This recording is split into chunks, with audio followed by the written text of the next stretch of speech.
సభకు నమస్కారం.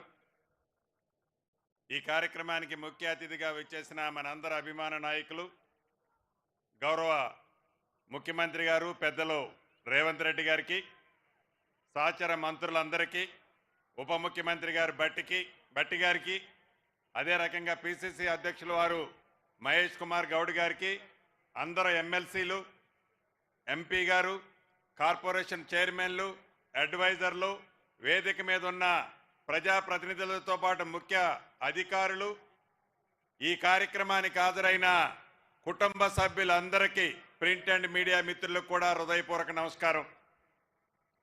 ఇందిరమ్మ రాజ్యం రావాలని మీరందరూ కష్ట ఫలితంగా వచ్చిన ఈ ఇందిరమ్మ రాజ్యంలో ఎన్నికల ముందు ఏదైతే యువతకి ఈ ప్రభుత్వం హామీ ఇచ్చిందో టీఎస్పీఎస్సీని ప్రక్షాళన చేస్తానని, లీకులు బ్రోకర్లు లేకుండా గ్రూప్ 1 నుంచి గ్రూప్ 4 దాకా ఎక్కడా పక్షపాతం లేకుండా అద్భుతంగా మన ప్రభుత్వం వచ్చిన తర్వాత ఎగ్జామ్స్ జరిపించడమే కాకుండా ఆనాడు 10 సంవత్సరాలలో 10,000 ఉద్యోగాలు లేని ఆ ప్రభుత్వానికి బుద్ధి వచ్చే విధంగా గౌరవ ముఖ్యమంత్రి రేవంత్ రెడ్డి గారి నాయకత్వంలోని ఈ ప్రభుత్వం గడిచిన ఈ సంవత్సరం లోపే 56,000 ఉద్యోగాలు ఇచ్చిన చరిత్ర మన ఇందిరమ్మ ప్రభుత్వానికి. ఇందాక పెద్దల జీవన్ రెడ్డి గారు చెప్పినట్లు రేపు ఉదయం 10:30 గంటలకి గౌరవ ముఖ్యమంత్రి రేవంత్ రెడ్డి గారి చేతుల మీదుగా, మిగతా మంత్రులు ఉప ముఖ్యమంత్రి గారి చేతుల మీదుగా ఇందిరమ్మ రాజ్యం అంటేనే ఇందిరమ్మ ఇళ్ళు, ఇందిరమ్మ ఇళ్ళు అంటేనే ఇందిరమ్మ రాజ్యం, మొదటి విడతగా 4,50,000 ఇళ్లు రాష్ట్ర వ్యాప్తంగా ప్రతి అసెంబ్లీ నియోజకవర్గానికి 3,500 ఇళ్లు తగ్గకుండా ఇది ప్రారంభిస్తూ రాబోయే 4 సంవత్సరాలలో ఆనాడు ఇందిరమ్మ ప్రభుత్వం ఉన్నప్పుడు ఎలా అయితే ప్రతి ఊళ్ళో ఇందిరమ్మ ఇళ్లు ఇచ్చామో గౌరవ ముఖ్యమంత్రి రేవంత్ రెడ్డి గారి నాయకత్వంలోని ఈ ప్రభుత్వం ప్రతి ఇంటికి 5 లక్షల రూపాయల ఇళ్లు ఇస్తూ ప్రతి వాళ్ళకి, అర్హులైన పేదవాళ్ళకి ఇందిరమ్మ ఇళ్లు ఇచ్చే కార్యక్రమాన్ని రేపటి నుంచి అంటే 6వ తారీఖు ఉదయం నుంచి అధికారులు మీ గ్రామాలకు వస్తారు. పేదవాళ్లలో బహు పేదవాళ్లు ముందు కట్టుకోండి, తప్పకుండా అర్హులైన అందరికీ ఇందిరమ్మ ప్రభుత్వంలో ఇల్లు అందుతాయి.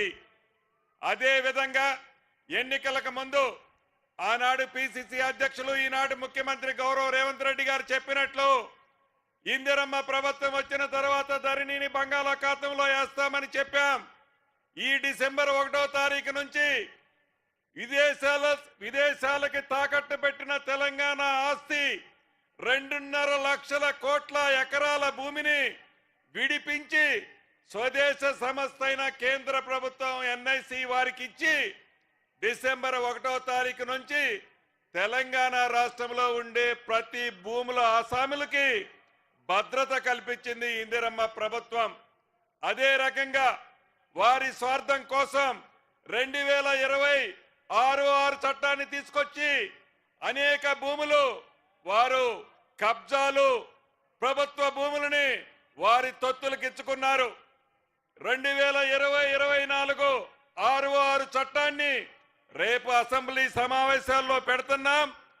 దేశంలోనే ఈ రెవెన్యూ చట్టం అద్భుతంగా ఒక మోడల్గా గౌరవ ముఖ్యమంత్రి రేవంత్ రెడ్డి గారి నాయకత్వంలోని ఈ ప్రభుత్వం తెలంగాణలో భూములున్న ప్రతి వారికి భద్రత కల్పించే విధంగా ఈ చట్టం ఉండబోతుందని తెలుపుకుంటూ ఈ అవకాశం ఇచ్చిన మీ అందరికీ మరొక్కసారి కృతజ్ఞతలు చెబుతూ, ఇందిరమ్మ ఇళ్ల విషయంలో దయచేసి మళ్ళీ మీ అందరినీ ప్రార్థిస్తున్నా, ఇందిరమ్మ ఇళ్ల విషయంలో పేదవాళ్లలో బహు పేదవాళ్ళు ముందు కట్టుకోండి. ఎవరికి రూపాయి ఇవ్వాల్సిన అవసరం లేదు. ఇది ఇందిరమ్మ ప్రభుత్వం అని తెలుపుతూ సెలవు తీసుకుంటున్నాను. Thank you sir. Honourable minister Ponnam Prabhakar గారి సందేశం.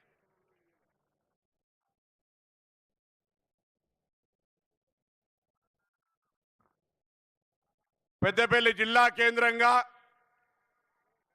తెలంగాణ రాష్ట్రంలో ఉన్నటువంటి సంవత్సర కాలంగా రేవంత్ రెడ్డి గారి నాయకత్వంలో ఉన్న ఈ ప్రభుత్వం యువ వికాసం కింద తీసుకున్న అనేక కార్యక్రమాల్లో భాగంగా గ్రూప్ 4